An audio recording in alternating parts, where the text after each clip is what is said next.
This story is titled, Soon-to-be Ex-Wife Demand. I took care of her baby with her brother-in-law, saying her body, her choice. So I also made my choice, but it destroyed her life. Hey everyone! The channel's been slowing down a bit, and I spend so much time finding these stories for you. If you enjoy the content, please hit that subscribe button. It means the world and helps keep this journey going strong. Let's grow together. Now let's start the video. OP starts by saying, Alright, let me start from the beginning because I feel like this story has so many layers that even I have trouble wrapping my head around it sometimes. My soon-to-be ex-wife, we'll just call her Kay for now, and I are technically still married, but only because of the legal system. Where we live, you have to be separated for 12 months before you can actually get divorced, which honestly just feels like dragging out the inevitable at this point. During this cooling-off period, she was supposed to find her own place nearby to make 50-50 custody of our 3 kids easier. Now, why are we getting divorced? Well, Kay's twin sister, let's call her Jay, came up with this brilliant idea that Kay should be their surrogate. Jay and her husband, we'll call him B, have apparently been struggling to have kids. Totally sucks for them, I get it. But instead of, I don't know, using a regular surrogate or adoption or literally any other option, they decided that because Jay and Kay are twins, Kay was the perfect choice to carry their baby. Now, I didn't find out about this plan until way later. Turns out, this had been in the works for weeks before I even got a whiff of it. It wasn't like they sat down with me to have a proper conversation. No, that would have been too logical. Instead, Kay kind of casually mentioned it to me one night like it was no big deal. At first, I thought she was joking. I mean, who just decides to carry someone else's baby without talking to their partner first? But nope, she was dead serious. She had this whole speech lined up about how it was her body, her choice, and that I had no right to say no. And honestly, she wasn't entirely wrong. Her body, her choice, sure. But then she hit me with this ultimatum. Either I support her decision, or we divorce. She didn't say it in those exact words, but that was the vibe. Like, this is happening whether you like it or not. So either get on board, or get out. I was floored. It wasn't just the surrogacy itself that bothered me. Though, yeah, that was a huge part of it. It was the fact that this had all been planned behind my back. KJ and B had been scheming this whole thing for weeks, maybe even months, without even giving me a heads up. And now I'm just supposed to be cool with it? Yeah, no. I told her straight up, if she goes through with this, we're done. She acted like I was being unreasonable. She said I was overreacting, and that this was a beautiful thing she was doing for her sister. But I don't know, man. Call me old-fashioned, but I feel like if you're married, you shouldn't be making life-altering decisions without at least consulting your spouse. Especially when that decision involves, creating a whole-ass human being. Fast forward a few months and guess what? She's pregnant. When she told me, I just nodded and said, okay, then walked out of the room. 2 days later, I filed for divorce. Apparently, this shocked everyone. Kay acted like she didn't see it coming, which honestly blows my mind. Like, I literally told you this exact thing would happen. What did you think? That I was bluffing? That I'd just magically get over it and be okay with raising someone else's kid? J and B weren't any better. They tried to guilt trip me into staying, saying I was abandoning my wife and that I should be supporting her during this beautiful journey. But here's the thing. They're the ones who wanted this baby, not me. So why is it my job to pick up the pieces now? I told them straight up, she's your responsibility now. It was like talking to a brick wall. They kept saying stuff like, but you're her husband. You vowed to stand by her no matter what. And I was like, yeah, well, she also vowed to respect me and not make massive life decisions without my input. So here we are. Anyway, that's how the separation started. At first, Kay acted like she didn't care. She was all high and mighty, saying she didn't need me and that she could handle this on her own. But as the months went on, it became pretty clear that she was in over her head. After I filed for divorce, things got real awkward in the house. Kay started acting like nothing had changed, as if I was still supposed to care about her pregnancy, or worse, like I should be involved in it somehow. Meanwhile, I was already mentally checked out. I mean, why would I invest any energy into a pregnancy that A, wasn't mine, and B, was the exact reason we were splitting up? The house dynamic got tense fast. Kay didn't move out because, surprise, finding a place in our area isn't easy, especially when you're pregnant. She kept saying she wanted to stay close for the kids' sake, but let's be honest, it was more about convenience for her. Every time she asked me for something, it felt like she was still expecting husband mode from me. Like, no, I'm not running to the store for pickles and ice cream at 11 p.m. anymore. That's not my job now. She started dropping hints about how stressful everything was and how hard it is to do this alone. At first, I just ignored her. I mean, what did she expect? Wasn't going to swoop in and save the day like I had during her previous pregnancies? Those were our kids, and this? This was entirely her and her sister's decision. I didn't sign up for any of it. Eventually, the hints turned into outright complaints. She'd say things like, "I don't know how I'm going to do this without you," and "It's not fair that I have to go through this alone." I told her, plain and simple, to call J and B. They're the ones who wanted this baby. They're the ones who made all these promises about how amazing this surrogacy journey would be. Let them step up. But of course, they were nowhere to be found most of the time. B in particular seemed to be checking out of the whole situation. He'd show up for the big stuff, like doctor's appointments, but day to day, he was MIA. When I asked Kay about it, mainly out of curiosity, not concern, she said he was busy taking care of J, who was still recovering from her car accident. Fair enough, I guess, but it's not like he didn't know this baby was coming. Shouldn't he have planned for this? Kay didn't seem to want to admit that B's priorities had shifted. She kept making excuses for him, saying things like, "He's doing his best," or "He's under a lot of stress right now." Meanwhile, she was leaning harder and harder on me, as if I was somehow obligated to pick up the slack. She'd ask me to help with little things, carrying groceries, setting up the crib, even rubbing her back when she was sore. Every time I told her no. Not my kid, not my problem. One night, things came to a head. She was sitting on the couch, rubbing her belly and sighing dramatically, clearly trying to get my attention. Finally, she said, "You know, you're still my husband. You could at least pretend to care." I snapped. I told her, "No, I'm not your husband anymore. Not in any way that matters. You made your choice when you decided to do this behind my back. Don't come to me now because you're realizing it's harder than you thought. Call B, call J. Call literally anyone else, but leave me out of it." She cried, of course. That's become her go-to reaction whenever things don't go her way. But at this point, I was immune to it. I told her I was going to bed and left her there sobbing on the couch. The next few weeks were more of the same. She'd try to guilt me into helping, and I'd shut her down every time. It wasn't just about setting boundaries for myself, though that was a big part of it. It was also about principle. If I started helping now, even a little, she'd take it as a sign that I was softening, and then I'd never be able to get out from under her demands. Things took another turn when the baby was born. I stayed out of it completely. Didn't go to the hospital, didn't visit, nothing. I told her ahead of time that I wouldn't be involved, so it wasn't like she didn't know. Still, she called me from the hospital, crying and begging me to come. She said she was scared, that she didn't want to be alone, that I was being cruel. I stayed firm. I told her to call B. She hung up on me. When she came home with the baby, that's when the real chaos started. It was like she thought bringing the baby into the house would magically make me care. Spoiler, it didn't. She'd leave the baby's stuff all over the place. Bottles in the kitchen, diapers on the couch, as if to force me into acknowledging it, but I didn't bite. I just stepped over the mess and went about my day. At night, it was even worse. The baby would cry and she'd come to my room, knocking on the door and asking if I could help just this once. I'd tell her no every single time. She'd get mad, stomp off, and then spend the next day slamming cabinets or muttering under her breath about what a terrible person I am. I'll admit, there were moments when I felt a twinge of guilt. Not because I thought I was wrong, but because the baby was innocent in all this. It's not the kid's fault that their parents are a mess. But at the same time, I knew that stepping in wouldn't actually help the situation. It would just enable Kay to keep relying on me instead of the people who actually wanted this baby in the first place. The final straw came when Kay outright demanded that I take a more active role. She said it wasn't fair that she was doing everything on her own, that I was being selfish, that I owed her this much. I told her, flat out, "I don't owe you anything. This is your responsibility. Deal with it." That's when she really lost it. She called me every name in the book, said I was a heartless monster, that I'd regret this one day. Then she packed up a bag, grabbed the baby, and left. I didn't try to stop her.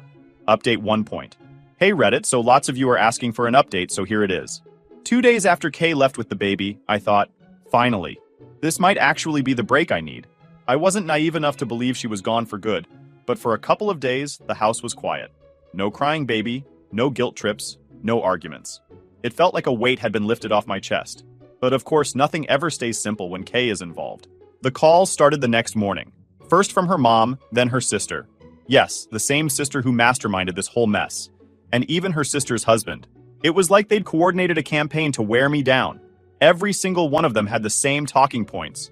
Kay was overwhelmed, the baby was innocent, and I needed to step up for the sake of the family. Jay, her twin sister, was especially relentless. She left this long voicemail where she basically called me heartless for abandoning my wife during such a vulnerable time. Like, are you kidding me? This wasn't some surprise pregnancy that we'd both signed up for. This was her choice. A choice she made without consulting me, and a choice I explicitly told her I wouldn't support. I didn't respond to Jay's message. Honestly, what was the point? Then there was B, the baby's biological father. He tried to play the sympathy card, saying how hard things were with Jay still recovering from her accident. He even had the audacity to say, "We're all family, man. We should be supporting each other." Family? Are you joking? The guy barely lifted a finger during the pregnancy, and now he's acting like we're some kind of team? I told him exactly what I'd been telling everyone else. This isn't my problem. Step up and take care of your own kid. What really floored me, though, was Kay's mom. She's usually pretty reasonable, but even she was on Kay's side this time. She called me up saying how disappointed she was in me, that she raised me better than this, and that Kay was still my wife. I cut her off right there. No, she's not, I told her. She stopped being my wife the moment she decided to have another man's baby. If you care so much, maybe you should be the one helping her. Silence. She hung up after that. I think it finally hit her that I wasn't going to cave. A couple of days later, Kay came back. I knew she would eventually, but I wasn't prepared for the scene she brought with her. She walked in like she hadn't just called me every name under the sun before storming out. She had the baby strapped to her chest in one of those carriers, looking exhausted but defiant. I could tell right away she was gearing up for another round. She didn't waste any time. "We need to talk," she said, standing in the living room like she was about to give some kind of TED talk. I didn't even look up from what I was doing. "About what?" "About this," she said, gesturing to the baby like I didn't know what this was. "You can't just ignore us forever." "I'm not ignoring you," I said. "I've been very clear. This is your responsibility, not mine." She launched into this long-winded speech about how hard it was being a single mom and how unfair it was that she had to do everything on her own. She kept saying things like, "This isn't what I signed up for," and "I never thought you'd turn your back on me like this." I sat there, letting her talk. Because honestly, what was the point of arguing? She wasn't looking for a solution. She just wanted someone to blame. When she finally stopped, I looked her dead in the eye and said, "You signed up for this the moment you decided to carry their baby. Don't act like this is my fault." That set her off. She started yelling about how I was being cruel, how I didn't understand what she was going through, and how I'd regret this someday. The baby started crying, probably because Kay was yelling so loud, and she snapped at me to do something. I just shrugged and said, "Not my kid." She stormed off to the bedroom after that, slamming the door so hard it shook the walls. The baby kept crying, but I didn't move. If she wanted to scream and slam doors, fine, but I wasn't about to let her dump her problems on me. That night, she tried a different tactic. Instead of yelling, she came into the kitchen while I was making dinner and tried to play nice. She started talking about how she missed the way things used to be, how she still loved me, and how she wanted us to be a family again. She even apologized, sort of. She said she was sorry for how things turned out, but she still didn't take any responsibility for her choices. I wasn't buying it. I told her that ship had sailed. "You made your decision," I said. "Now you have to live with it." She started crying again, saying she didn't want to get divorced and that she couldn't do this on her own. I told her she didn't have to do it alone. She had J and B, but that wasn't what she wanted to hear. She wanted me to swoop in and save the day, just like I'd always done before. But not this time. When I went to bed that night, I could hear her crying in the next room. I didn't feel good about it, but I didn't feel bad either. I felt nothing. And that's when I knew for sure it was over. Whatever love or connection we'd had was gone. She'd burned it all to the ground with her choices.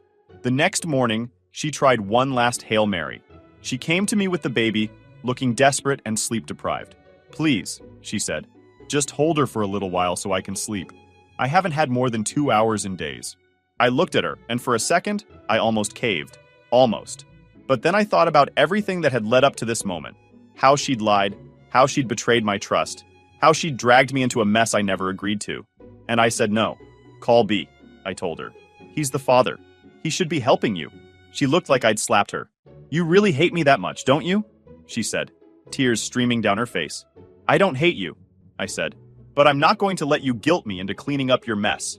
This isn't my responsibility, and I'm done pretending it is. She left again after that, and this time, I think it might be for good. Her mom called me later, saying Kay was staying with her for now. I told her that was probably for the best. Maybe now I can finally get some peace. Update 2.0. Okay, it is my. Again, here is what's been going on. 3 days. After Kay left the second time, things settled down for a while, but not in the way you might think. The house was quiet, sure, but it wasn't peaceful. I had this constant nagging feeling that something else was coming, like the calm before a storm, and I wasn't wrong. About a week after she moved out, I started getting letters and emails from Kay's family. Not just the usual guilt trips and emotional manipulation, but full-on arguments, as if they were trying to wear me down with sheer volume. Her mom wrote me this long letter about how I was being unreasonable, and how family always comes first. She talked about how hard things had been for Kay growing up, how much she sacrificed, and how I owed it to her to support her now. I read it, sighed, and tossed it in the trash. What was I supposed to do with that? Wasn't like they were saying anything new. They'd been on this you're the bad guy train since the beginning, and at this point, it was just noise. J and B, on the other hand, tried a more direct approach. B showed up at my house unannounced one evening. I opened the door, saw him standing there looking all awkward, and immediately knew this wasn't going to go well. "Hey man," he said, trying to sound casual. "Can we talk?" I leaned against the doorframe and crossed my arms. "About what?" He shifted uncomfortably, like he was debating whether to come in or just run for it. Finally, he said, "About the baby. About everything, really." I didn't move. "Say what you need to say." He looked surprised, like he thought I'd invite him in or something. Not a chance. He started rambling about how hard things had been for him since Jay's accident, how he was trying to juggle everything, and how he really needed me to step up and help out for Kay's sake. "For Kay's sake?" I repeated, cutting him off. "This has nothing to do with me. That's your baby. Your wife's sister agreed to this knowing full well what it meant. Why are you even here?" He looked flustered. "It's not just about the baby, it's about family. We're all connected in this." I couldn't help but laugh. "No, we're not. You, Jay, and Kay decided all this behind my back. You excluded me, and now you're acting like I owe you something? Get real." He tried to argue some more, but I wasn't having it. I told him to leave and not come back unless it was to take full responsibility for his kid. He didn't like that answer, but he didn't have much of a choice. He left, muttering something about how I'd regret this. Maybe I will, maybe I won't. Either way, it's not my problem. Meanwhile, Kay was still at her mom's, and I thought maybe, just maybe, she'd finally started to figure things out. But nope. Instead, she started using the kids as leverage. She called one night and asked if she could come over to spend time with them. I said sure because they're still her kids, and I'm not going to keep them from her. When she showed up, though, it was clear she had an agenda. She spent the whole evening talking about how hard things were for her, how the baby kept her up all night, and how she just needed a little help to get back on her feet. She even brought up the idea of moving back in, just until she could figure things out. I shut that down immediately. "No," I told her. "You made your choice. You don't get to come back here and act like nothing happened." She tried to argue, of course. She said it wasn't fair to the kids to keep their family apart, and that I was being selfish. I reminded her that she was the one who decided to blow up our marriage for her sister. "You don't get to play the victim here," I said. "You chose this. Now live with it." That was the first time I saw real anger in her eyes. Up until then, it had mostly been sadness, guilt-tripping, and frustration. But this was different. She looked at me like I was the worst person on the planet and said, "You'll regret this one day. I promise you." Then she grabbed her stuff and left, slamming the door behind her.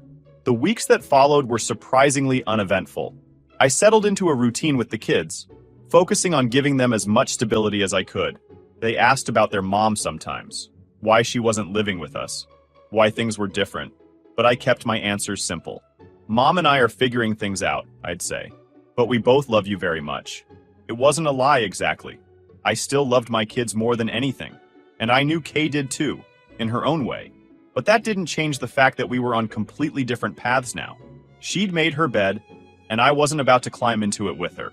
That said, I couldn't help but notice how much lighter I felt without her constant presence. For the first time in years, I wasn't walking on eggshells or dealing with her drama. It was just me and the kids, figuring things out one day at a time. And honestly, it felt good. Then came the legal stuff. Divorce proceedings officially started, And that opened up a whole new can of worms. Kay's lawyer tried to paint me as the unreasonable one, saying I'd abandoned her during a difficult time and refused to help with the baby. My lawyer countered with the facts. The baby wasn't mine, I had no obligation to help, and Kay had made the decision to go through with the surrogacy despite my objections. It was messy, but I wasn't worried. The truth was on my side, and I had plenty of documentation to back it up. Texts, emails, even voicemails. All of it showed that Kay knew exactly what she was doing, and that I'd been clear about my boundaries from the start. Still, it was exhausting. Every time I thought I was done dealing with her drama, something new would pop up. Her family kept reaching out, trying to guilt me into making things right. Even J and B tried to mediate, as if they had any right to tell me how to handle my life. I ignored them all. I'd spent enough time cleaning up Kay's messes, and I wasn't about to start again now. Un sacre fort. Through it all, one thing became crystal clear. I was done. Done with the guilt, done with the manipulation, done with the constant drama. For the first time in a long time, I felt like I was finally in control of my own life again. And no matter how much Kay and her family tried to pull me back in, I wasn't going to let them. This was my chance to start over, to rebuild, to focus on the things that really mattered. My kids, my own happiness, and a future where I wasn't constantly cleaning up someone else's mess. And for the first time in months, I felt like that future was within reach. Final update. Hey guys, this is my last update. Here is what has been going on. After weeks of back and forth drama, I finally got a taste of what my life might look like without Kay's constant chaos. It wasn't perfect. I was still navigating how to balance work, being there for my kids, and the mess that was the ongoing divorce. But for the first time in a long time, it felt like things were heading in the right direction. Kay stayed with her mom for the most part, which made things less tense around the house. She still had her visitation days with the kids, and while I wanted to keep the peace for their sake, it wasn't always smooth sailing. During one of her visits, the kids came back talking about the baby. My youngest asked if their new sibling was going to live with us eventually. That hit me like a punch to the gut. I had to sit them down and explain, carefully, that the baby wasn't their sibling in the way they were thinking. I told them that the baby was staying with their aunt and uncle, and that while their mom had helped bring the baby into the world, it didn't mean they'd be living with us or playing the same role as a brother or sister. My oldest nodded, clearly trying to act like they understood, but I could tell they had more questions. My youngest just asked, "But why isn't the baby like us? How do you explain surrogacy to kids? How do you make them understand that their mom's choices had nothing to do with them, while also being honest without bad-mouthing her?" I did my best, but that conversation stuck with me for days. Meanwhile, I had my own life to sort out.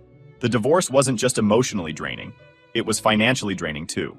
Kay's lawyer was pushing for spousal support, arguing that she couldn't work because of the baby. My lawyer and I countered that the baby wasn't mine, that this was a surrogacy agreement she had willingly entered into, and that she had her sister and brother-in-law for support. It was an uphill battle, though, because the court kept wanting to consider the best interests of the children. Of course, I wanted what was best for my kids, but I wasn't about to let Kay use them as leverage to squeeze more money out of me. To make matters worse, her family started meddling again. Jay sent me this long, dramatic email about how I was punishing Kay for doing something selfless, and how it wasn't fair for her to be struggling while I was living comfortably. First of all, I wasn't exactly living in luxury. I was juggling work and raising 3 kids on my own. Second, Kay's struggles weren't my responsibility anymore. She made her bed, now she had to lie in it. Still, the email got under my skin. It wasn't that I cared what Jay thought of me, but it was frustrating that they kept spinning this narrative where Kay was some kind of martyr and I was the villain.